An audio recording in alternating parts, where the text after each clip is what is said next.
ঈদুল ফিতরে অনেক অনেক ভালোবাসা মোবারকবাদ জানাই। ঈদ মানে শান্তি, খুশি, আনন্দ। ঈদ আমাদের জীবনে খুশি নিয়ে আসুক, শান্তি নিয়ে আসুক, আনন্দ নিয়ে আসুক। প্রত্যেক জীবনের রাগ, দুঃখ, কষ্ট, হিংসা, অভিমানকে আল্লাহ ঈদ যেন দূর করে দেন। আমাদের জীবন আলহামদুলিল্লাহ ইসলামের জীবন, সবসময় আমাদের ঈদ, সবসময় খুশি, আরও খুশি হয় আরও খুশি হবার জন্য আল্লাহ ঈদুল ফিতর দিয়েছেন, ঈদের দিনগুলো দিয়েছেন।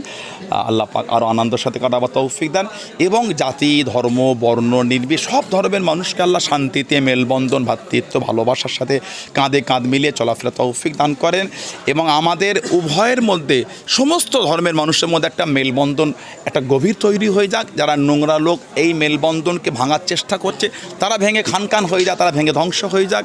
মানবতা, সভ্যতা, নম্রতা, বিনয়তা এবং ভ্রাতৃত্ব, মেলবন্ধন বিগত তো জয় ছিল, আলহামদুলিল্লাহ আজও জয় আছে, ইনশাআল্লাহ আগামী তো থাকবে। এই দোয়া আল্লাহ পাকের দরবারে চাই, এই বরকতপূর্ণ মাসে আল্লাহ আমাদের এই দোয়াকে কবুল করেন।